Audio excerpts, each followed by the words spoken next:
여러분이 믿지 않으시겠지만 저희가 한번 아주 오래전에 비행기를 잘못한 적이 있었습니다. 그때 비행기를 탔는데 사람들이 이렇게 승객들이 들어오는데 제가 아는 사람이 들어오는 거예요. 그래서 제가 반가워가지고 손을 들고 그 사람 이름을 부를 뻔했습니다. 근데 부르기 직전에 제가 멈추었어요. 가만히 보니까 저는 아는 사람인데 그분은 저를 모르더라고요. 그게 누구냐면 가수 노영심이었습니다. 혹시 노영심이란 가수 여러분 아십니까?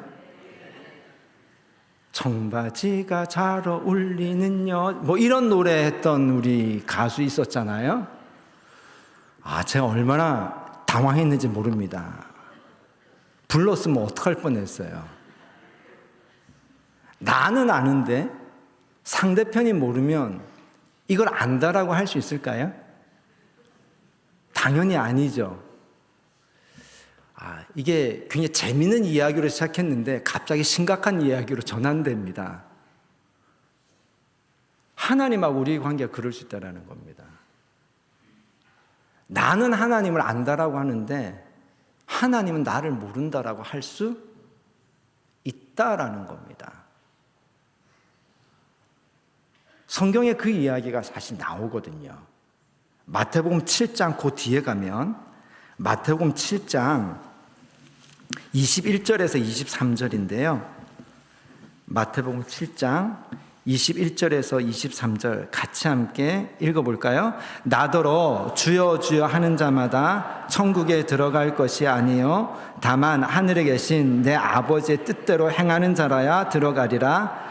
그날에 많은 사람이 나더러 이르되 주여 주여 우리가 주의 이름으로 선지자 노릇하며 주의 이름으로 귀신을 쫓아내며 주의 이름으로 많은 권능을 행하지 아니하였나이까 하리니 그때 내가 그들에게 밝히 말하되 내가 너희를 도무지 알지 못하니 불법을 행하는 자들아 내게서 떠나가라 하리라. 아멘. 여기 똑같은 일이 벌어졌어요. 제가 주의 이름으로 저 주님을 잘 알거든요. 그래서 제가 주의 이름으로 선지자 노릇도 했고요. 귀신도 쫓아냈고요. 권능도 했고요. 이런 엄청 많이 했어요. 했는데 돌아온 대답은 아니 나 너 모르는데 주님이 이 사람을 모른다라는 일이 벌어진다라는 거예요. 이거는 나는 주님을 아는데 주님은 나를 모른다라는 거잖아요. 이걸 안다라고 할 수 있을까요? 없죠. 이 일이 벌어질 수 있다라는 겁니다. 성경은 그래서 영생을 뭐라고 이야기하냐면요. 예수님이 하신 이야기예요. 우리가 영생을 생각하면 제가 어렸을 때 이해가 그거였어요. 영원히 사는 거구나. 그러니까 시간적으로 무한대로 사는 거구나. 내 몸이 죽지만 천국이 있고 영원한 생명이 있으니까 무한대로 사는 거구나라는 어떤 시간의 무한대로 영생을 어릴 때 저는 이해를 했거든요. 근데 성경에서는 영생을 물론 그 내용이 포함되어 있지만 성경에서 영생은 이렇게 정의를 합니다. 요한복음 17장 3절에 보면 예수님이 영생은 무엇이다 라고 예수님이 영생에 대해서 정의를 하셨어요. 요한복음 17장 3절 함께 읽어볼게요. 시작. 영생은 곧 유일하신 참 하나님과 그가 보내신 자 예수 그리스도를 아는 것이니라. 아멘. 영생이 뭐라고요? 하나님을 아는 것, 예수님을 아는 것이 영생이라고 합니다. 그러니까 이 영생, 하나님을 알고 예수님을 아는 것은 나만 하나님을 아는 것이 아니라 하나님도 나를 알고 나도 하나님을 알고 나도 예수님을 알고 예수님도 나를 서로 아는 것, 이것을 영생이라고 하는 거죠. 그러니까 영생의 의미는 시간적으로 무한대로 사는 것이 아니고 영생이란 의미는 서로 아는 관계, 내가 하나님을 알고 하나님도 나를 아는 이 관계를 영생이라고 합니다. 그렇다고 하면 영생이란 삶은요, 영생은 죽어서 경험되는 것이 영생이 아니라 지금 내 삶에서도 영생이 경험되는 거죠. 왜? 우리의 일상에서 내가 하나님을 알고 하나님이 나를 아는 일상의 삶은 우리가 영생을 누리는 삶이 되지 않겠습니까? 그런 것이 어떤 것인지를 잘 보여주는 이야기를 하나 나누려고 합니다. 창세기 18장에 보면요, 아브람 이야기가 나옵니다. 그 아브람 이야기를 보면 거기에 이것에 대해서 분명한 표현이 나옵니다. 하나님이 아브람에게 나타나시는데 그 나타나는 모습이 우리가 생각하는 하나님의 모습이 아니라 일상의 어떤 모습으로 나타납니다. 바로 나그네의 모습으로 나타납니다. 창세기 18장 1절과 2절 함께 보시겠습니다. 시작. 여호와께서 마므레의 상수리 나무들이 있는 곳에서 아브라함에게 어떻게 해요?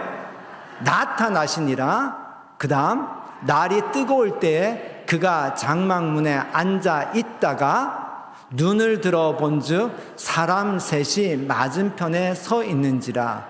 그가 그들을 보자 곧 장막문에서 달려나가 영접하며 몸을 땅에 굽혀. 아브라함 입장에서는 지금 하나님은 지금 아브라함에게 나타나셨어요. 그래서 하나님은 지금 아브라함에게 찾아가셨습니다. 근데 아브라함 입장에서는 하나님을 알아봐요? 알아보지 못해요? 알아보지 못합니다. 아브라함 눈에는 어떤 모습이죠? 나그네 3명의 모습으로 하나님이 찾아오신 거예요.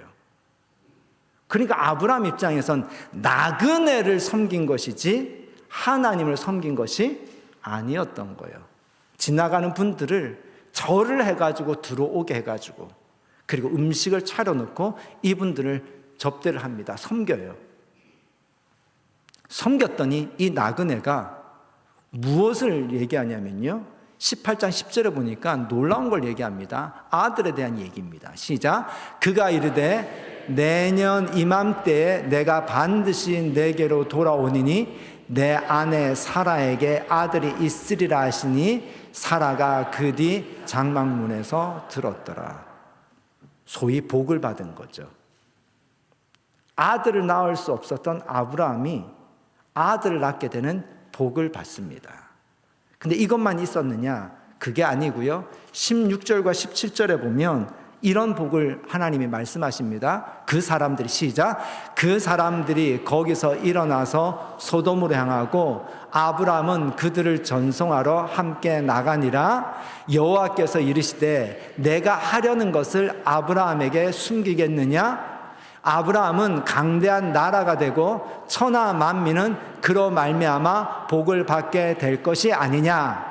내가 그로 그 자식과 권속에게 명하여 여호와의 도를 지켜 의와 공도를 행하게 하려고 그를 택하였나니 이는 나 여호와가 아브라함에게 대하여 말한 일을 이루려 함이니라. 아멘.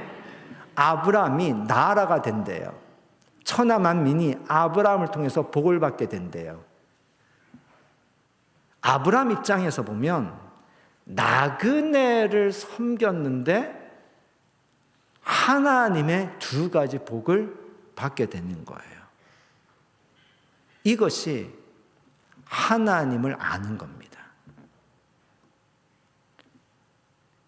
아브라함은 나그네를 섬길 때요, 어떤 의도도 가지지 않았습니다. 하나님인 줄도 몰랐습니다. 이 사람을 섬기면 복을 주겠지? 아니요, 몰랐습니다. 복을 받을 줄도 복을 받게 될지도 몰랐고요. 하나님인 줄도 몰랐습니다. 그냥 나그네를 섬겼을 뿐입니다. 어떤 의도도 없었던 거죠. 이것이 하나님을 아는 것입니다. 비슷한 이야기가 마태복음에도 나옵니다. 마태복음 25장을 함께 잠깐 볼까요? 마태복음 25장 34절에서 36절 말씀인데요. 마태복음 25장 34절 같이 한번 읽어보겠습니다. 그때에 임금이 그 오른편에 있는 자들에게 이르되 내 아버지께서 복을 받을 자들이여 나와 창세로부터 너희를 위하여 예비된 나라를 상속받으라. 내가 줄일 때에 너희가 먹을 것을 주었고 목마를 때에 마시게 하였고 나그네 되었을 때 영접하였고 헐벗었을 때에 옷을 입혔고 병들었을 때에 돌보았고 옥에 갇혔을 때에 와서 보았느니라. 예수님이 십자가에서 고난을 당하고 죽으시기 전에 예수님이 하나 약속을 하십니다. 그 약속이 뭐냐면 다시 오신다는 약속을 하세요. 이 약속의 의미가 신약이라는 의미가 그 의미가 들어 있습니다. 새로운 약속. 어떤 약속? 예수님이 다시 오신다는 새로운 약속. 그것이 신약의 의미거든요. 근데 예수님이 다시 오실 때 무슨 일이 벌어지냐면 심판이 있다라는 거예요. 양과 염소를 나누는 일들이 있다라는 거예요. 근데 양은 하나님의 나라를 상속받고 염소는 하나님의 나라를 상속받지 못하는데 이것을 판단하는 기준, 심판하는 기준이 예수님께, 하나님께 너희가 어떻게 대했느냐 이것이 기준이라는 거예요. 그래서 예수님이 그 다시 오실 때 이렇게 하신다라는 겁니다. 그 나라를 상속받을 양과 같은 사람들에게 너희는 내가 굶주렸을 때 먹을 것도 주고 헐벗었을 때 입을 것도 주고 나그네 되었을 때 나를 맞아 주었고 그리고 목마를 때 마실 것을 주었다. 병들을 때 찾아와 주었다. 라고 했다라는 거예요. 그러니까 이 사람들이 하는 얘기가 아니요. 언제 우리가 주님께 그것을 했습니까? 라고 반문을 한다라는 거예요. 언제 우리가 그렇게 했습니까? 우리는 주님께 그렇게 한 적이 없습니다. 그때 주님이 하시는 말씀이 지극히 작은 자에게 한 것이 곧 나에게 한 것이다. 그럼 이렇게 되지 않을까요? 하나님이 아브라함에게 누구의 모습으로 나타났습니까? 나그네의 모습으로 나타나셨고요. 아브라함은 하나님인지를 모르고 나그네를 섬겼는데 하나님을 섬겼어요. 마찬가지죠. 우리 주님이 지극히 작은 자의 모습으로 우리 가운데 계실 수 있다는 거예요. 그래서 우리는 주님인 줄 몰라요. 그냥 지극히 작은 자, 가난한 자, 목마른 자, 헐벗은 자, 나그네 된 자, 아픈 자인 줄 알았어요. 그래서 그냥 돌봤을 뿐이에요. 근데 그것이 곧 주님께 한 거라는 거예요. 이것이 주님을 아는 지식입니다. 이것이 하나님을 아는 지식이에요. 그래서 예수님이 제자들에게 이걸 가르쳐 주세요. 왜 이런 일이 벌어지느냐? 주여, 우리가 주의 이름으로 선지자 노릇하고 주의 이름으로 우리가 귀신도 쫓아내고 주의 이름으로 권능을 행했습니다 했는데 아니 난 너희를 몰라. 이 일이 왜 벌어지느냐?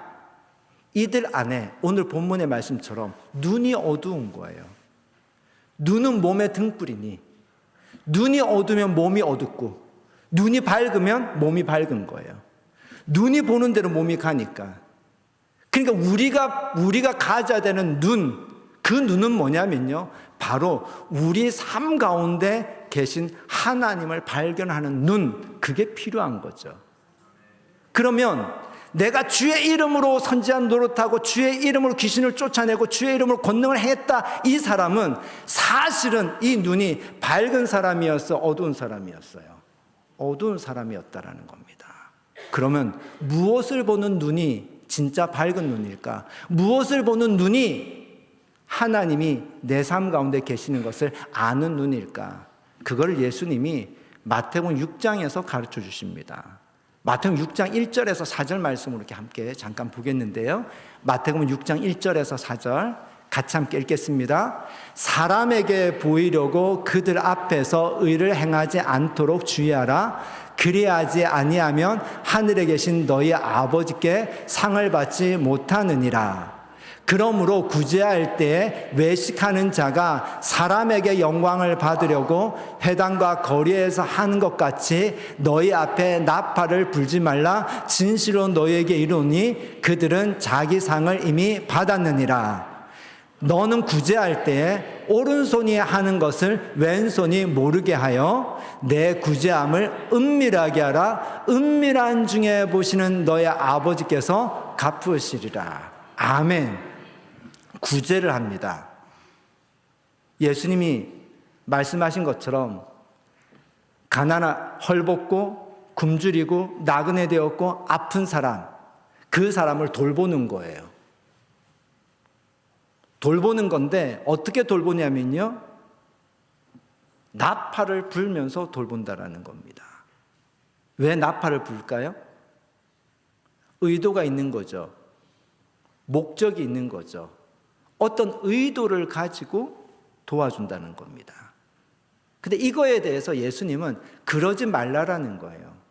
너는 구제할 때에 오른손이 하는 걸 왼손이 모르게 하라고 합니다. 이유는요, 눈을 열어라 이 뜻이에요. 하나님이 어디 계신지를 예수님이 가르쳐 줍니다. 하나님이 어디 계시다라는 거예요? 은밀한 중에 계시다라는 거예요. 그래서 하나님은 은밀한 중에 계셔서 은밀한 중에 보시고 은밀한 중에 갚으신다라는 거예요. 그 은밀함이 뭘까요? 바로 우리의 의도입니다. 우리가 뭔가 의도를 가지는 곳, 그곳이 은밀한 곳이고요. 어떤 의도를 가지는 그곳에 하나님이 계시다라는 거예요. 겉은 구제인데 의도는 뭡니까?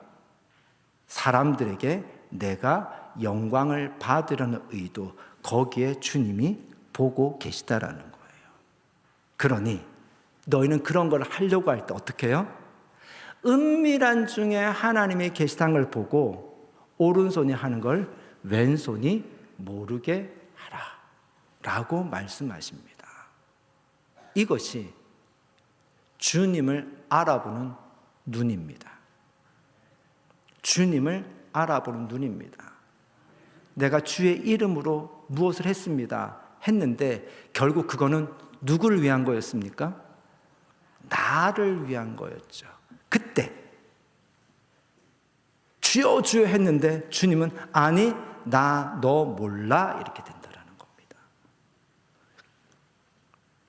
우리가 드리는 이 예배, 이 예배가 이 예배의 시간에 나도 주님을 알고 주님도 나를 아는 예배가 되기 위해서 그럼 우리는 어떻게 해야 될까요?